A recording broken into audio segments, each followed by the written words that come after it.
ओम शांति। भगवत गीता श्लोक क्लास में रविवार को हुए श्लोक टेस्ट का प्रश्नों का जवाब समझते हैं।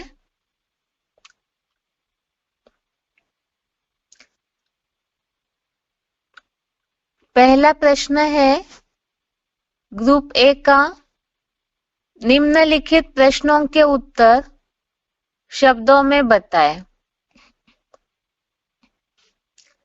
पहला प्रश्न है, परमात्मा कौन सी शक्ति से जन्म लेते हैं?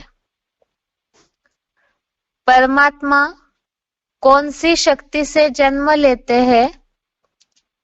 उत्तर है आत्मशक्ति से। उत्तर है आत्मशक्ति से। चौथे अध्याय का 6वां श्लोक, श्लोक नंबर 6, इसमें वाक्य आया है भावार्थ में, अपने प्रकृति को अधीन करके प्रबलतम आत्मशक्ति से जन्म लेता हूं। दूसरा प्रश्न है,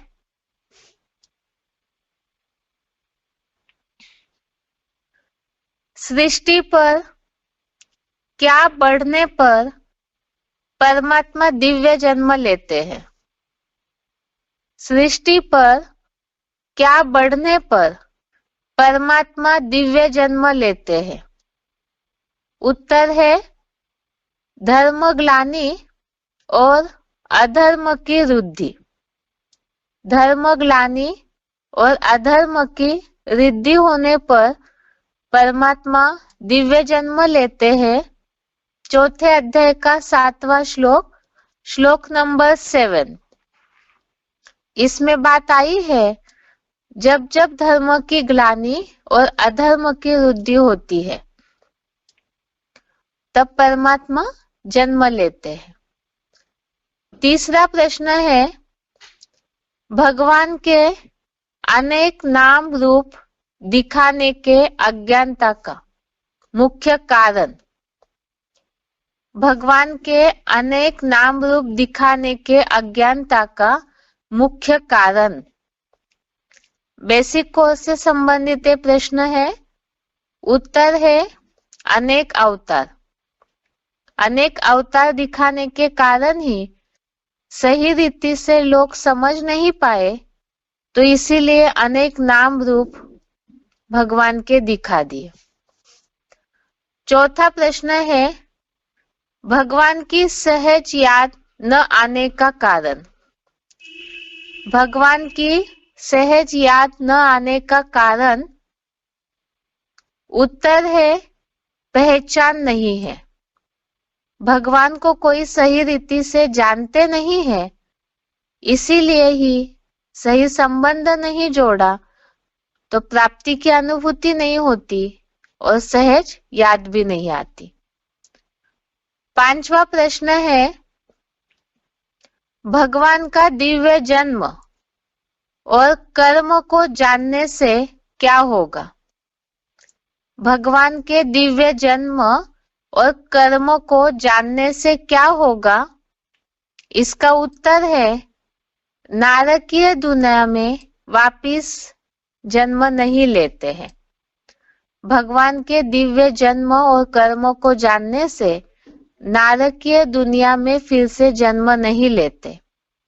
चौथे अध्याय का 9वां श्लोक, श्लोक नंबर 9, इसमें से लिया हुआ प्रश्न है,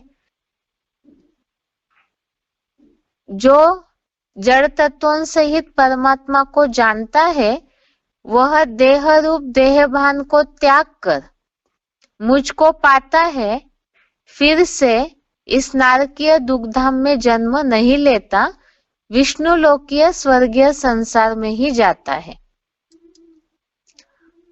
अगला प्रश्न है ग्रुप बी का, निम्नलिखित प्रश्नों के उत्तर 1 या 2 वाक्यों में बताएं। निम्नलिखित प्रश्नों के 1 या 2 वाक्यों में उत्तर बताएं। पहला प्रश्न है, चौथे अध्याय का 6वां श्लोक, श्लोक नंबर 6 में उल्लेखित भगवान की 2 विशेषताएं बताए। वैसे तो भगवान गुणों का भंडार है, लेकिन यहाँ प्रश्न पूछने का भाव है कि उस श्लोक में जो भगवान के बारे में उल्लेख किया हुआ है तो उन विशेषताओं को बताना है। इसमें उत्तर है, एक तो भगवान अजन्मा है और दूसरा कभी क्षरित न होने वाला है। भगवान अजन्मा है और दूसरा क्षरित न होने वाला है। जो चौथे अध्याय का 6 श्लोक के भावार्थ में ये बात आई हुई है, क्लैरिफिकेशन में तो ये बात स्पष्ट लिखी है, अजन्मा, अगर्भा, अभोक्ता, अकर्ता होने कारण, देह में अनासक्त होने कारण कभी क्षरित न होने वाला।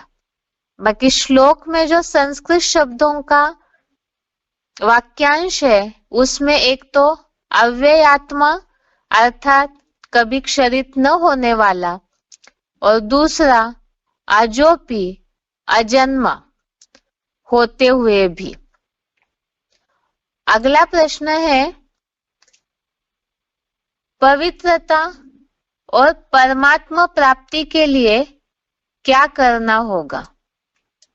पवित्रता और परमात्मा प्राप्ति के लिए क्या करना होगा? चौथे अध्याय के 10वें श्लोक से संबंधित उत्तर है श्लोक नंबर 10। इसमें बात आई है, राग, भय, क्रोध से रहित, ध्यानमग्न, परमात्मा पर पूरे ही आश्रित, ज्ञान योग की तपस्या से पवित्र बन मेरे ही भाव को पाते हैं।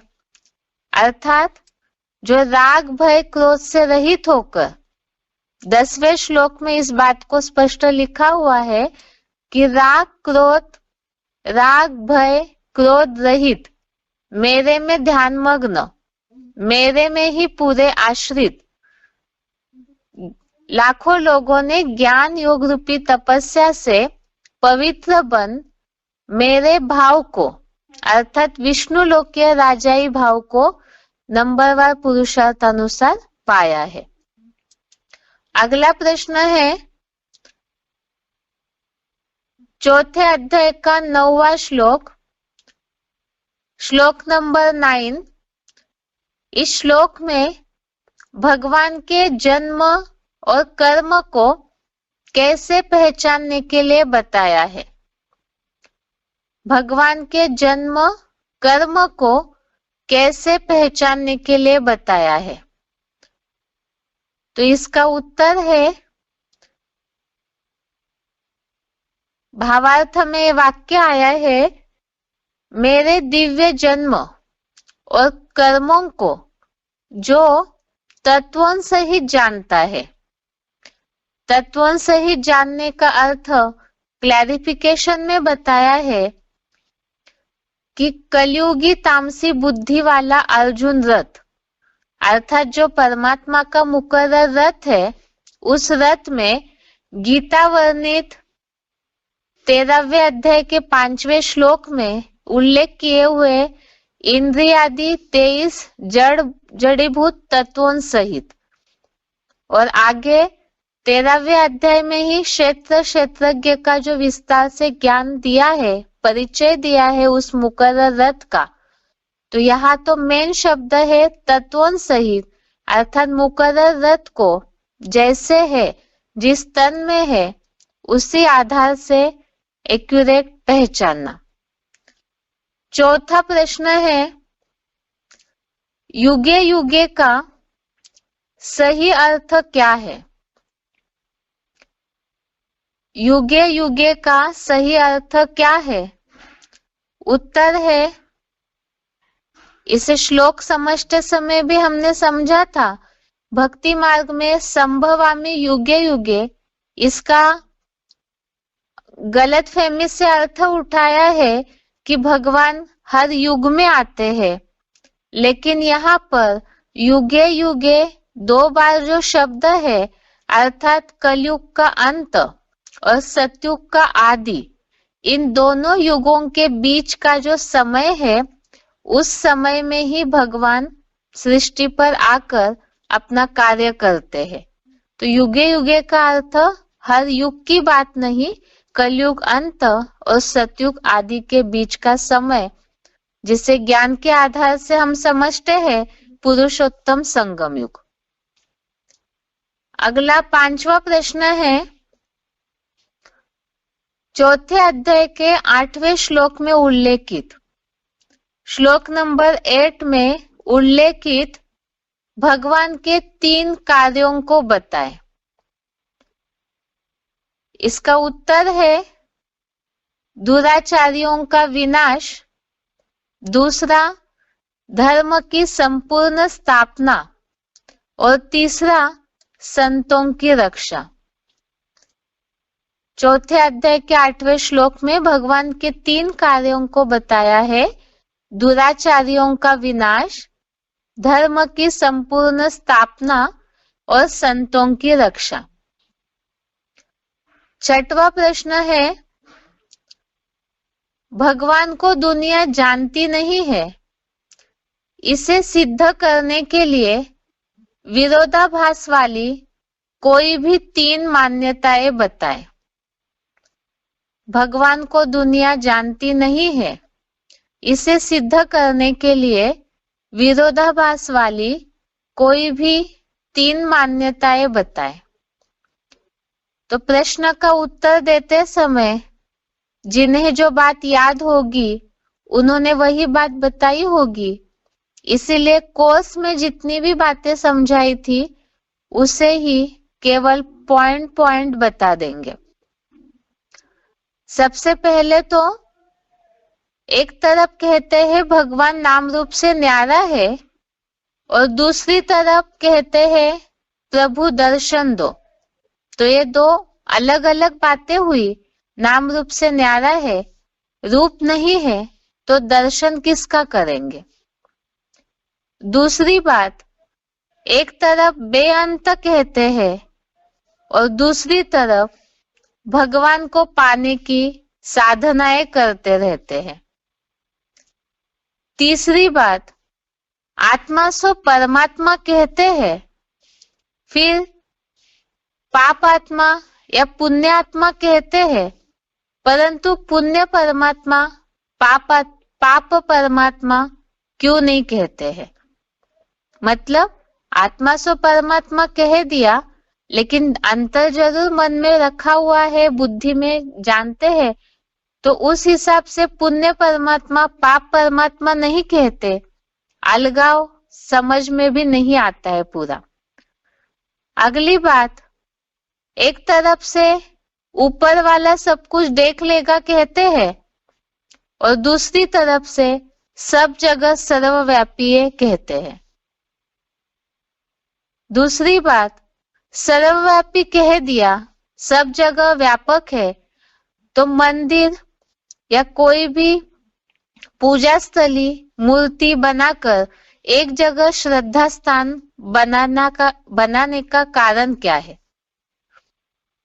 दूसरी बात, एक तरफ कहते हैं भगवान कलाओं से अतीत है, कलातीत है, कल्पांतकारी है, और फिर दूसरी तरफ से 16 कला संपूर्ण कहकर कलाओं में बांध देते हैं। अगला विरोधाभास, भगवान के लिए कहते हैं निराकार, निरंजन, निर्गुण है, और दूसरी तरफ से सगुण, साकार भी कहते हैं। जैसे रामायण में उल्लेख भी है, सगु नहीं, अगु नहीं, नहीं कछु भेदा, अर्थात सगुण अगुण इनमें कोई भेद नहीं है। और वैसे तो भगवान फिर निराकार है या साकार है, आखिर दोनों है तो वो कौन है, इन सब बातों का भेद नहीं निकाल पाए भक्ति मार्गीय या जो भी ऐसे श्रद्धा भावना रखने वाले हैं, परमात्मा को ढूंढने वाले हैं।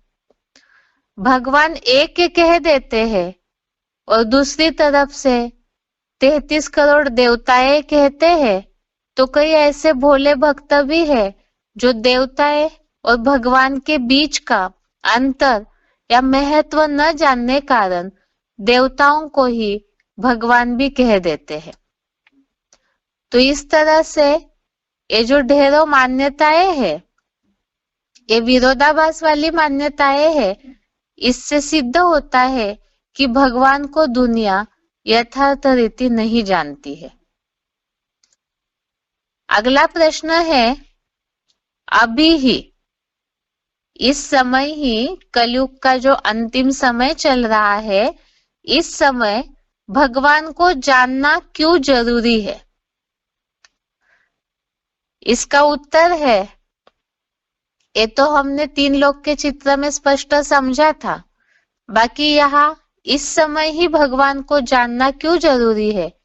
क्योंकि ये जो ढेरों विरोधाभास वाली मान्यताएं है भगवान के प्रति, अनेक अवतार, अलग अलग समय भगवान का, अलग अलग रूप भगवान के, ये जो वैरायटी मिक्सचरिटी वाली मान्यताएं है भगवान के प्रति, इन अज्ञानता के कारण, इस सारी अज्ञानताओं के कारण अगर हम भगवान को सही रीति नहीं पहचानते हैं, तो उसके कारण ये तो हमने समझा हीरे जैसा समय है, संगम युग, जहाँ परमात्मा का अवतरण हुआ है।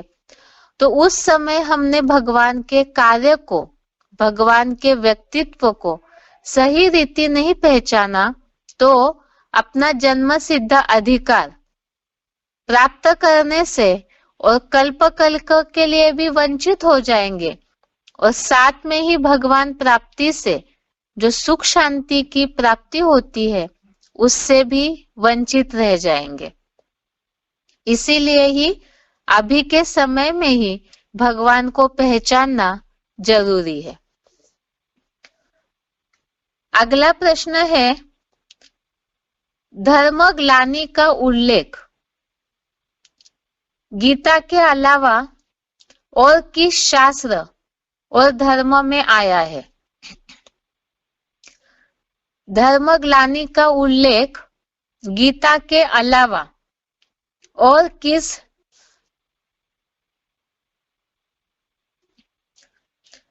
किस शास्त्र में और धर्म में आया है?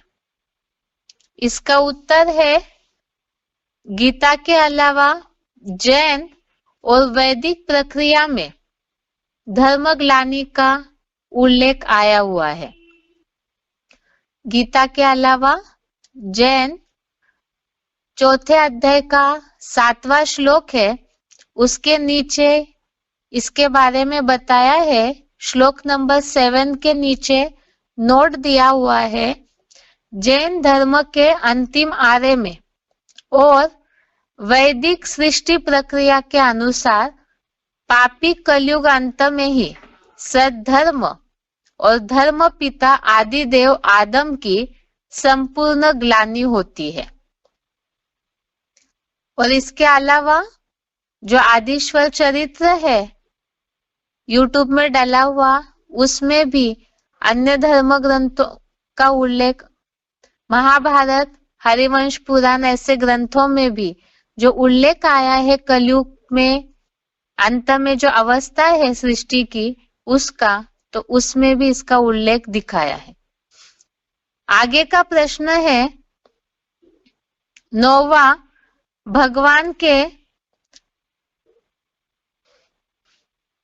दिव्य जन्म का अर्थ। भगवान के दिव्य जन्म का अर्थ सुने हुए सिलेक्टेड पॉइंट अनुसार स्पष्ट करें। भगवान के दिव्य जन्म का अर्थ सुने हुए सिलेक्टेड पॉइंट अनुसार स्पष्ट करें।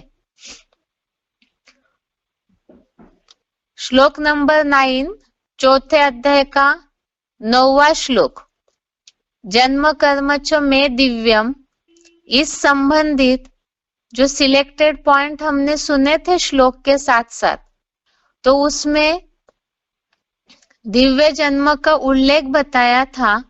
एक तो दिव्य जन्म अर्थात ही दिव्यता वाला, अर्थात रोशनी से भरपूर, और वो रोशनी ज्ञान की रोशनी है। तो भगवान का जन्म ज्ञान की रोशनी के साथ होता है, ज्ञान की रोशनी वाला जन्म है।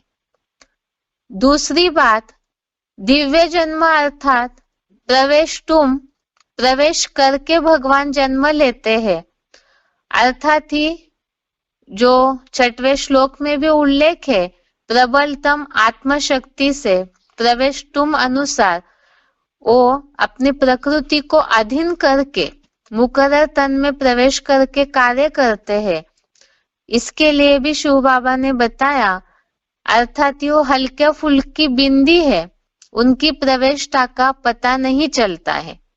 जैसे अन्य व्हील सोल्स भूत प्रेत आत्माएं प्रवेश करती है तो उनका तो पता चल जाता है, लेकिन भगवान हल्की फुल्की बिंदी है तो उनकी प्रवेशता का पता नहीं चलता। और तभी समझ पाएंगे मनुष्य जब उनके ज्ञान को समझेंगे।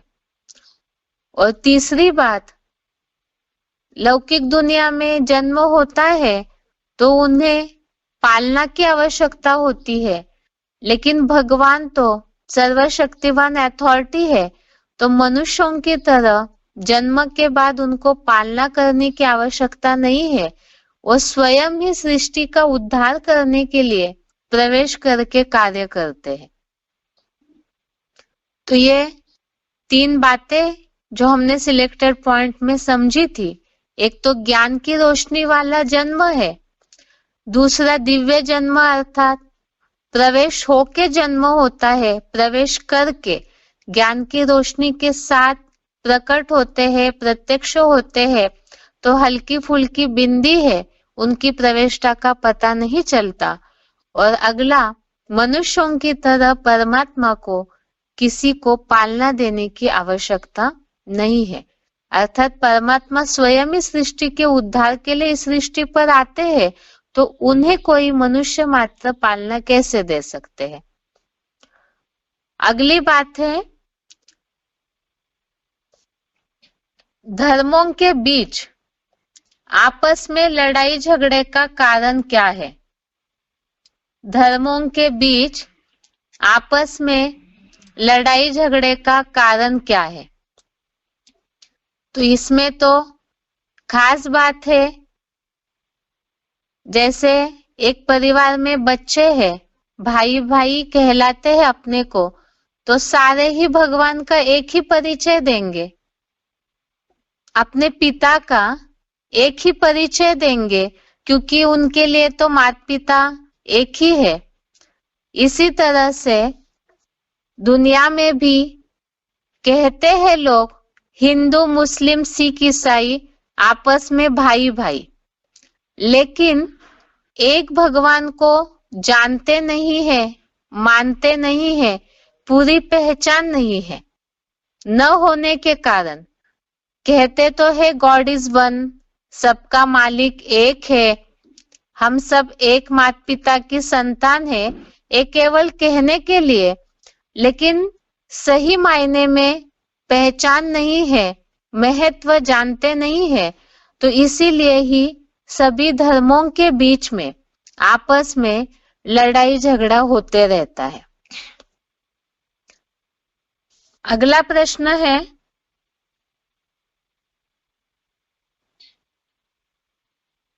निम्नलिखित संस्कृत शब्दों का हिंदी अर्थ बताएं। निम्नलिखित संस्कृत शब्दों का हिंदी अर्थ बताएं। पहला है ईश्वर। पहला शब्द है ईश्वर, अर्थात प्राणियों का श्रेष्ठ शासनकर्ता। ईश्वर अर्थात ही प्राणियों का श्रेष्ठ शासनकर्ता। दूसरा है सृजामि। दूसरा है सृजामि अर्थात जन्म लेता हूं।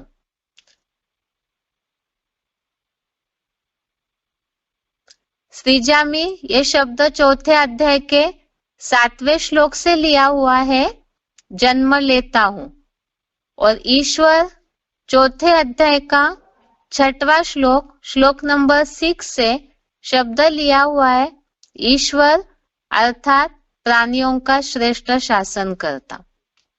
अगला है धर्म संस्थापनार्थाय। धर्म संस्थापनार्थाय अर्थात धर्म की संपूर्ण स्थापना अर्थ। धर्म की संपूर्ण स्थापना अर्थ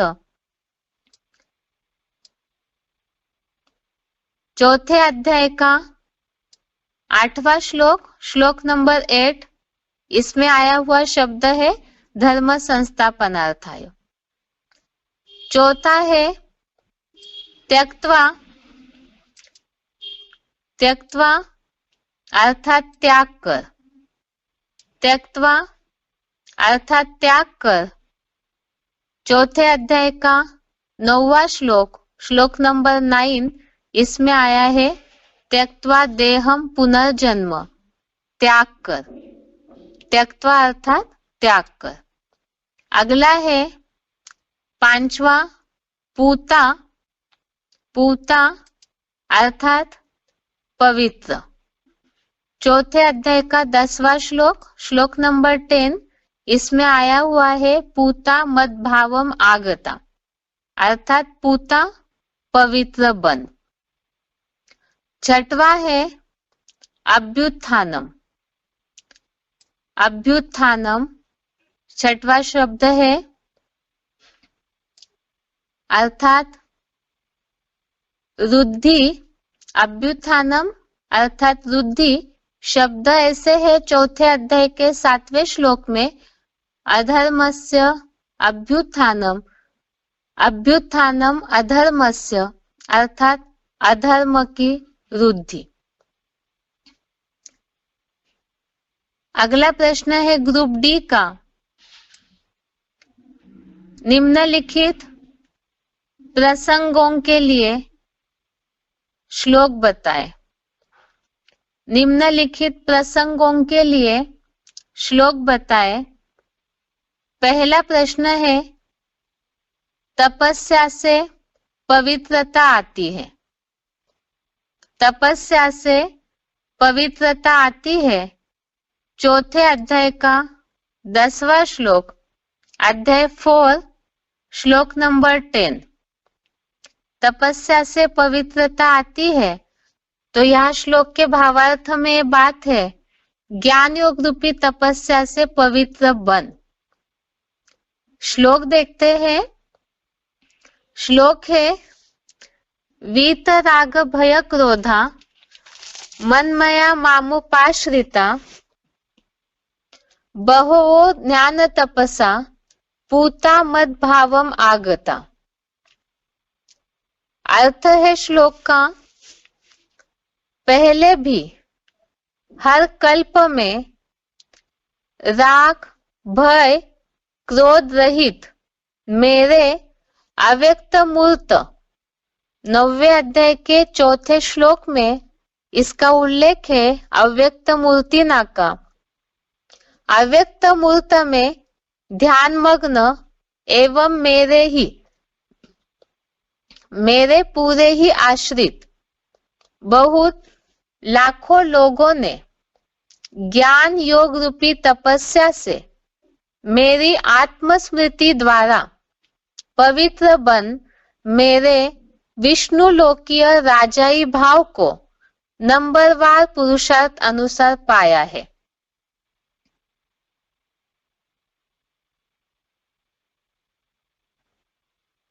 अगला प्रश्न है भगवान अजन्मा है। भगवान अजन्मा है। चौथे अध्याय का 6वां श्लोक। चौथे अध्याय का 6वां श्लोक। श्लोक है अजोपि सन्निवयात्मा भूतानामीश्वरोपि सन् प्रकृतिम स्वामधिष्ठाय संभवाम्यात्म मायया। इसमें जो अजह शब्द आया हुआ है अर्थात ही भगवान अजन्मा है। अभी अभी इससे संबंधित और प्रश्न देखा था तो उसमें बात आई, एक तो अव्यय आत्मा, क्षरित न होने वाला और अजन्मा। तो भगवान अजन्मा है, इसके लिए भी ये श्लोक प्रूफ में है, और साथ में प्रवेश करके भगवान कार्य करते हैं उसके लिए भी श्लोक है। इसका अर्थ है अजन्मा, अगर्भा, अभोक्ता, अकर्ता होने कारण देह में सदा अनासक्त, कभी क्षरित न होने वाला, अमोघ वीर्य, प्रवेश होने योग्य और गर्भ से अजन्मा होते हुए भी आत्मिक प्यार से भरपूर मैं निराकार बिंदु रूप शिव ज्योति, देह भाव से सदा शून्य, प्राणियों का श्रेष्ठतम और अहिंसक शासन करता होते भी अपने अर्जुन या आदम के मुकर्रर रथ रूपी दैहिक इंद्रियों की प्रकृति को अधीन करके प्रबलतम आत्मशक्ति से गीता में 11वें अध्याय के 54वें श्लोक में उल्लेखित अध्याय 11 श्लोक नंबर 54 में उल्लेखित प्रवेश तुम अनुसार ही जन्म लेता हूं। अगला प्रश्न है तीसरा, भगवान के आने का समय। भगवान के आने का समय, तो यहाँ जो श्लोक में बात आई है, जब धर्म की ग्लानि होती है, अधर्म की वृद्धि होती है, तब मैं दिव्य जन्म लेता हूं। तो ये भगवान के आने का समय बताया, धर्म की ग्लानि होना ही भगवान के आने का समय है। चौथे अध्याय का 7वां श्लोक, श्लोक नंबर 7, यदा यदा हि धर्मस्य ग्लानिर्भवति भारत अभ्युत्थानम अधर्मस्य तदात्मानं सृजाम्यहम्। अर्थ है, हे भरतवंशी, जब जब तामसी कलयुगांत होते होते सनातन सद्धर्म की और धर्म पिता की घोर ग्लानि और मन वचन कर्म से हिंसक इस्लाम, क्रिश्चियन आदि अधर्म या विधर्म की वृद्धि या नास्तिकता होती है, तभी गीता के 18वें अध्याय के 66वें श्लोक में उल्लेखित गीता के अध्याय 18 श्लोक नंबर 66 में उल्लेखित सर्वधर्मान परित्यज्य अनुसार सब विधर्मियों अधर्मियों का मैं स्वयं शिव तामसी बने अर्जुन या आदम हीरो पात्र में प्रत्यक्षता रूपी दिव्य जन्म लेता हूं। आगे है भगवान का सृष्टि पर आने का उद्देश्य। भगवान का सृष्टि पर आने का उद्देश्य, चौथे अध्याय का 8वां श्लोक, श्लोक नंबर 8। अभी अभी इससे संबंधित हमने प्रश्न भी देखा था, भगवान कौन से कार्य करने सृष्टि पर आते हैं। श्लोक है, परित्राणाय साधूनां विनाशाय च दुष्कृतां धर्म संस्थापनार्थाय संभवामि युगे युगे। अर्थात मैं संतों की रक्षा के लिए, ज्ञान और कर्म इंद्रियों से हिंसारत दुराचारियों के विनाश के लिए और यहाँ ही 100% वैष्णवी सद्धर्म की संपूर्ण स्थापना अर्थ कलयुगांत और सतयुग आदि के 2 युगों के बीच पुरुषोत्तम संगम युग में दिव्य प्रवेशनीय जन्म लेता हूं। 5वां प्रश्न है, भगवान के दिव्य जन्म कर्म को जानने से स्वर्ग की प्राप्ति। भगवान के दिव्य जन्म कर्म को जानने से स्वर्ग की प्राप्ति। यहाँ जो बात आई थी कि मुझे जानने के बाद नारकीय दुग्धाम में फिर से जन्म नहीं लेते, विष्णु लोकीय स्वर्गीय संसार में जाते हैं। श्लोक का जो सिंपल अर्थ है उसमें तो इस तरह से आया है कि फिर से जन्म नहीं लेता। जहां गीता ज्ञान सुनाया जा रहा है जिस समय, तो उस समय में फिर से जन्म नहीं लेता, अर्थात स्वर्ग में जाता है। चौथे अध्याय का 9वां श्लोक, श्लोक नंबर 9, जन्म कर्म च मे दिव्यम एवं यो वेत्ति तत्वतः त्यक्त्वा देहम पुनर्जन्म नैति मामेति सोऽर्जुन। अर्थात हे अर्जुन, इस प्रकार मेरे दिव्य प्रवेशनीय मानवीय रथ या कपिध्वज अर्जुन को और इस मुकर्रर रथ के जन्म और कर्मों को जो कलयुगी तामसी बुद्धि अर्जुन रथ वाले गीता वर्णित 13वें अध्याय के 5वें श्लोक के अध्याय 13 के श्लोक नंबर 5 में जो उल्लेख है, इंद्रिया आदि 23 जड़जड़ीभूत तत्वों सहित गीता ज्ञान के सार अध्याय 13 श्लोक नंबर 2, 3 के क्षेत्रज्ञ को जानता है, वह देह रूप देहभान को त्याग कर मुझ सदगति दाता सदाशिव ज्योति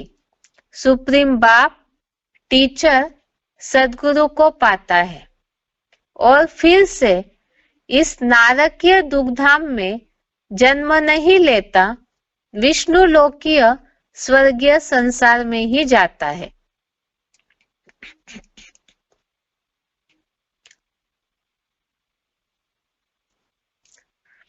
अगला प्रश्न है, ग्रुप ई का संक्षेप में उत्तर बताने के लिए इस हफ्ते पढ़े हुए श्लोकों के आधार से भगवान का परिचय। इस हफ्ते पढ़े हुए श्लोकों के आधार से भगवान का परिचय, अवतरण का समय, गुण, कार्य का उद्देश्य और प्राप्ति संक्षेप में बताए। श्लोक तो हमने अभी भी सारे पढ़े हैं और ये सारे ही श्लोक शिव बाबा का संक्षेप में परिचय देने के हिसाब से पूरी तरह लागू होने वाले हैं। अगर इनका भावार्थ सही रीति से समझकर मंथन करके बुद्धि में बिठाए तो किसी को भी इन श्लोकों के आधार से ही सही परिचय दे सकते हैं। सबसे पहले श्लोक का अर्थ तो हमने सारा पढ़ा है, उसी को सिर्फ संक्षेप में देखते हैं। भगवान के बारे में दुनिया में तो लोग इस तरह समझते हैं कि वो कोई प्रेरणा से कार्य करते होंगे, या जो भक्ति मार्गीय वैरायटी मान्यताएं हैं, साक्षात्कार से ही सब कुछ हो जाता है। लेकिन भगवत गीता में भगवान के कार्य के बारे में स्पष्ट उल्लेख आया हुआ है कि वो अजन्मा होते हुए भी प्राणियों का श्रेष्ठ शासन करता है। भगवान अजन्मा होते हुए भी वो अपने प्रबलतम आत्मशक्ति के आधार से प्रकृति को अधीन करके, प्रकृति अर्थात ही 5 तत्वों का पुतला, तो यहाँ 5 तत्वों का पुतला मनुष्य शरीर ही सैंपल है उसका, तो उस मनुष्य शरीर की प्रकृति को अधीन करके आत्मशक्ति से प्रवेश अनुसार प्रबलतम आत्मशक्ति से जन्म लेना अर्थात ही उस प्रकृति को अधीन करके उस मुकर्रर तनधारी में प्रवेश करके कार्य करते हैं। और वो प्रवेश करके कार्य करने का उनका उद्देश्य ही है। वास्तव में भक्ति मार्ग में तो वैरायटी मान्यताएं है भगवान के कार्य को लेकर, लेकिन भगवान ने स्वयं ही जो सर्वशास्त्र शिरोमणि भगवत गीता है उसमें स्वयं भगवान ने अपने कार्य का समय बता दिया कि जब जब धर्म की ग्लानि और अधर्म की वृद्धि बढ़ोतरी होती है तब मैं स्वयं ही इस सृष्टि पर जन्म लेता हूँ। और जन्म कैसे लेते हैं वो तो बता दिया, आत्मशक्ति से दिव्य जन्म लेते हैं। और धर्म ग्लानि का समय वो कब है तो अन्य युगों में तो सारे धर्म होते ही नहीं है। सारे धर्म, मठ, पंथ, वैरायटी, संप्रदाय ये सारे ही कलयुग के अंत में ही सृष्टि पर उपस्थित होते हैं, जिसका प्रूफ ही गीता के ही 18वें अध्याय के 66वें श्लोक में दिया है। भगवान इसीलिए अर्जुन को नंबरवार जो पुरुषार्थ का अर्जन करने वाले, ज्ञान अर्जन करने वाले हैं मनुष्य, उनको ये बात बताते हैं सर्वधर्मान परित्यज्य। अर्थात जब सारे ही देह के धर्मों का, धारणाओं का त्याग करने के लिए भगवान बताते हैं, वो इसीलिए ताकि भगवान जो ज्ञान दे रहे हैं उसकी प्राप्ति कर सके मनुष्य। और भगवान ने अपने कार्य का उद्देश्य भी बताया। एक तो अधर्म का बोलबाला बढ़ जाता है, विधर्म का बोलबाला बढ़ जाता है। धर्म और धर्म पिता जो है सत धर्म का, उनकी बहुत ग्लानि होती है।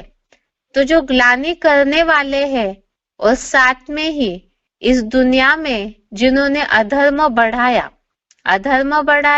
अर्थात ही धारणाओं को नष्ट किया, तो जो ज्ञान और कर्मेंद्रियों से सदा हिंसा में रत, सदैव हिंसाचारी आचरण करते हैं, 5 विकारों से प्रभावित है, ऐसे दुराचारियों का विनाश करने के लिए और इन दुराचारियों के कारण जो साधु संत जैसी जो साधना करने वाली आत्माएं हैं, मनुष्य है, तो उनकी रक्षा के लिए और जिस सद्धर्म का धारणाओं का नाश हो चुका है, उस सद्धर्म की, सनातन धर्म की संपूर्ण स्थापना के लिए भगवान कलयुग के अंत और सतयुग के बीच का जो पीरियड है वो संभवामी युगे युगे जो उल्लेख किया हुआ है, इस समय में ही भगवान इस सृष्टि पर अवतरित होते हैं और अपना कार्य करते हैं।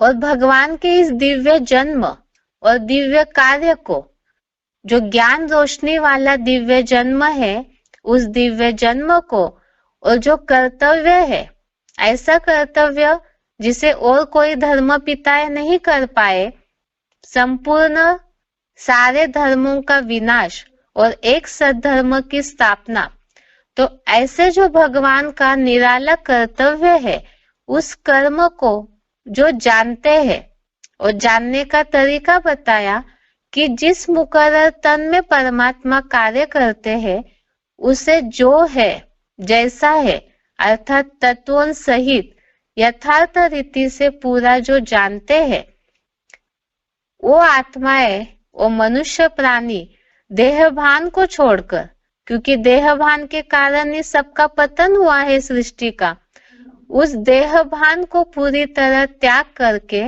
उस परमात्मा को पा लेते हैं। उनमें जो मग्न हो जाते हैं, गीता में जो उल्लेख है मन मना भव, तो उस हिसाब से जो भगवान में याद के द्वारा समाते हैं, वो इस नारकीय दुखधाम में दोबारा जन्म नहीं लेते हैं। और उनके लिए ही बताया है कि जो इस तरह राग भय क्रोध से रहित होकर के भगवान में ही पूरी तरह ध्यान मग्न होते हैं, पूरा उन्हीं का आश्रय लेते हैं। तो ऐसे कई लोग हैं जिन्होंने ज्ञान योग की तपस्या से पवित्र बन करके भगवान का जो उद्देश्य है राजाई स्थापना का, तो उस विष्णु लोकीय राजाई भाव को नंबरवार पाते हैं। अर्थात ही भगवान को यथार्थ जानने वालों को स्वर्ग की, वैकुंठ की प्राप्ति होती है और दोबारा इस नारकीय दुनिया में वापिस नहीं आते हैं। तो यही इस हफ्ते जो 5 श्लोक पढ़े उसमें भगवान का कार्य और मनुष्य को भगवान से प्राप्ति ये पूरी तरह से बताया हुआ है। ये श्लोक इस हफ्ते के प्रश्नों का जवाब हो गया। अभी आगे अगला श्लोक है आज के लिए। चौथे अध्याय का 11वां श्लोक, अध्याय 4, श्लोक नंबर 11।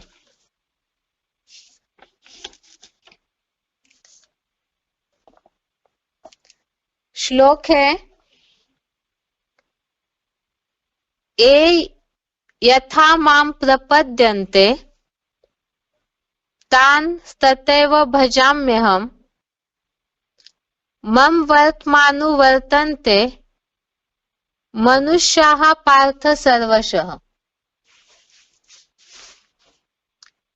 श्लोक दोबारा, ए यथा मां प्रपद्यन्ते तान् तथैव भजाम्यहम् मम वर्तमानुवर्तन्ते मनुष्याः पार्थ सर्वशः। श्लोक का संधि विच्छेद है, ए यथा मां प्रपद्यन्ते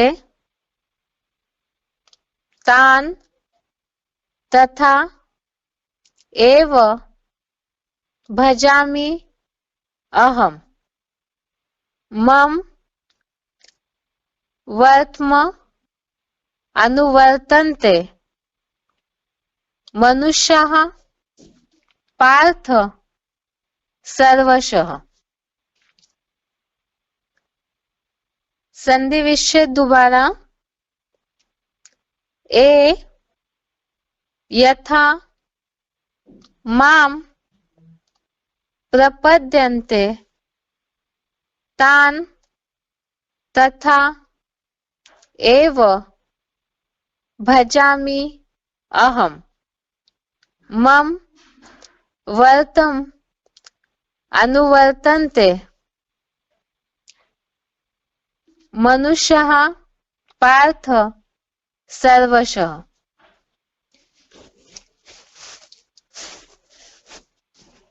शब्दों का अर्थ है, ए अर्थात जो, यथा अर्थात जैसे,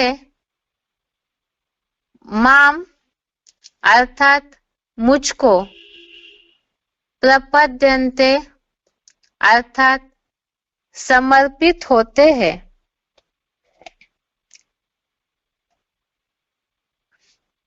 तान अर्थात उनको, तथैव अर्थात उसी, अहम अर्थात मैं, भजामि अर्थात अपनाता हूं, पार्थ अर्थात हे पृथ्वीपति, मनुष्यः अर्थात लोग, सर्वशः अर्थात सब रीति,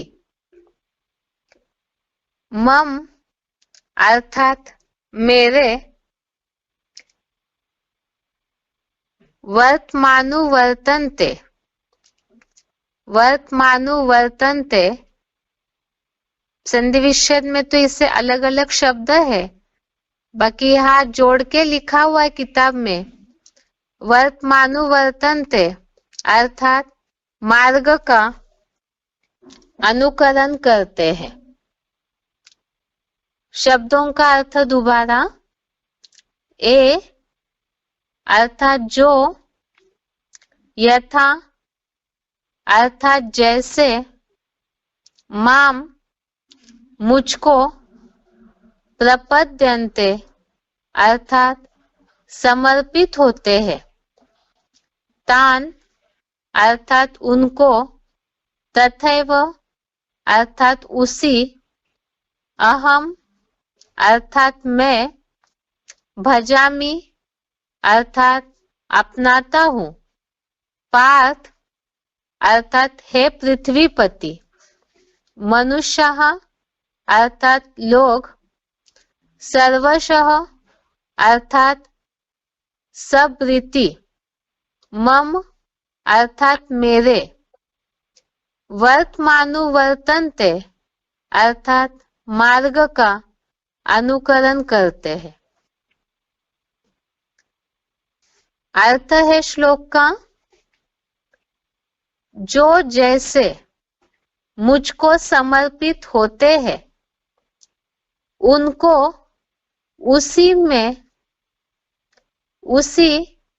में अपनाता हूँ, हे पृथ्वीपति लोग सब रीति मेरे मार्ग का अनुकरण करते हैं। एक बार इसे समझने के लिए क्लैरिफिकेशन वाले अर्थ सहित पढ़ते हैं।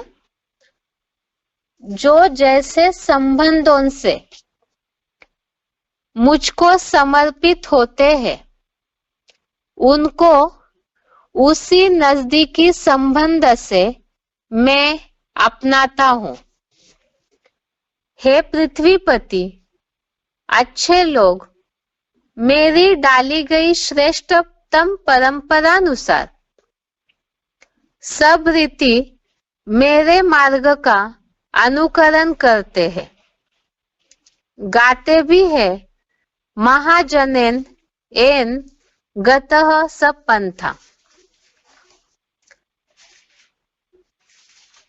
अभी तक तो भगवान ने अपने कार्य का पूरा परिचय दिया और उन्हें प्राप्त कैसे किया जाता है वो भी बताया। अब आगे जो जैसे भगवान को पहचानेंगे, जैसी भावना रखते हैं, जो भक्ति मार्ग में बोला जाता है, ये तो अलग संदर्भ हो जाएगा, लेकिन यहाँ पर भगवान से जो संबंध जोड़ने की बात है, जैसे गाते हैं भक्ति मार्ग में, त्वमेव माता च पिता त्वमेव, त्वमेव बंधु च सखा त्वमेव, त्वमेव सर्वम मम देव देव। इस भाव से भगवान को पहचानने के बाद जो जिस रीति से भगवान से संबंध जोड़ते हैं, संबंध जोड़ के जितना अर्पणमय होते हैं, तो भगवान उनको उसी नजदीकी संबंध से अपनाते हैं। और भगवान जो ये परंपरा डालते हैं अपनाने की, उस डाली गई श्रेष्ठतम परंपरा का ही सारे लोग संसार में अनुकरण भी करते हैं। मम वर्तमानुवर्तन्ते मनुष्यः पार्थ सर्वशः, ये तीसरे अध्याय में भी इसका उल्लेख आया था कि जो श्रेष्ठतम लोग जैसे जैसे कर्म करते हैं तो वैसे वैसे और संसारी लोग भी उसका अनुकरण करते हैं। यहाँ पर भी भगवान के प्रति तो सबकी ही अपनी भावना है, लेकिन अपने जीवन में जिन्होंने जिस कमी को अनुभव किया वो भगवान को उसी रीति देखते हैं। बाकी मुरलियों में तो शिव बाबा ने बोला है कि सर्व संबंध ही शिव बाबा से जोड़ने हैं, अर्थात सब कुछ ही आप ही है। ये जो संगम युग में फाउंडेशन पड़ता है भगवान को ही सारे संबंधों से देखने का, तो इसी का ही भक्ति मार्ग में फिर गायन चला आया त्वमेव माता च पिता त्वमेव, त्वमेव बंधु च सखा त्वमेव। और यहाँ भगवत गीता में भी इसी बात को भगवान ने क्लियर किया कि जब वो पुरुषोत्तम संगम युग में सृष्टि पर अपना कार्य करते हैं तो सारा ही संसार, सारे ही संसारी लोग कलयुगी तामसी संबंधों के कारण दुखी परेशान है। तो इसीलिए रास्ता बताया कि भगवान को जो जिस संबंध से, जैसे संबंध से अपनाते हैं तो उनको उसी संबंध से मैं भी अपनाता हूं। जैसे उदाहरण के लिए यहाँ जो बोला है कि मेरी डाली गई श्रेष्ठतम परंपरानुसार सब रीति मेरे मार्ग का ही अच्छे लोग अनुकरण करते हैं। भगवान जैसे सृष्टि पर आकर के एडॉप्ट करते हैं सब बच्चों को, ब्राह्मण बनते हैं ब्रह्मा की संतान, ब्राह्मण बने तो ब्रह्मा की संतान बने। मानसी सृष्टि जो रची जा रही है, जो तीसरे अध्याय में ही उल्लेख आया था कि मानसी सृष्टि रची जाती है, तो यहाँ पर भगवान सभी ब्राह्मणों को एडॉप्ट करते हैं, अपना बनाते हैं। दूसरी बात, जैसे ही इतिहास में बड़े बड़े राजाओं ने अपने बच्चों को ही राजाई का वर्षा देने की परंपरा की है, तो उसका फाउंडेशन भी संगम युग में पड़ता है कि जो अव्वल नंबर मुकर्रर तनधारी अर्जुन है तो उनको भी पूरा जैसे वर्षा मिल जाता है। तो ऐसी कुछ श्रेष्ठ परंपराएं हैं, संसारी लोग भगवान की इन्हीं परंपराओं का अनुकरण करते हैं। ये श्लोक है, मुरलियों में तो बहुत सी ऐसी बातें आती है जो शिव बाबा को जैसे संबंध से यहाँ हम देखेंगे तो वैसे ही संबंध से प्राप्ति भी होती है।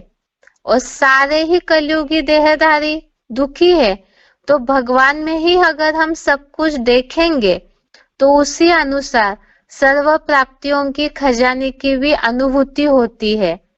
यही इस श्लोक का सार है। एक बार इसका उच्चारण सुनते हैं। और वैसे क्लास का समय भी पूरा हो रहा है, इसलिए इससे संबंधित जो सिलेक्टेड पॉइंट है उसे कल के क्लास में देखेंगे। पहले श्लोक का उच्चारण।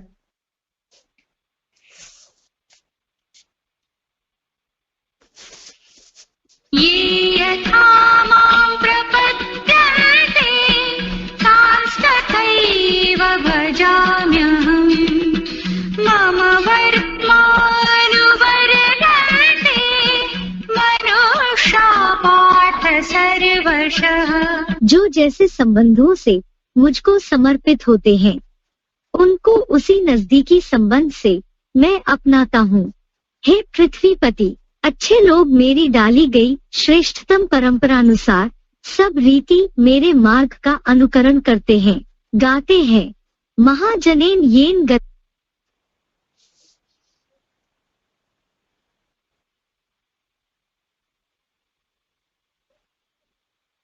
ये यथा मां प्रपद्यन्ते तांस्तथैव भजाम्यहम् मम वर्त्मानुवर्तन्ते मनुष्या पार्थ सर्वशः। जो जैसे संबंधों से मुझको समर्पित होते हैं उनको उसी नजदीकी संबंध से मैं अपनाता हूँ। हे पृथ्वीपति, अच्छे लोग मेरी डाली गई श्रेष्ठतम परंपरानुसार सब रीति मेरे मार्ग का अनुकरण करते हैं, गाते हैं। महाजनेन येन गत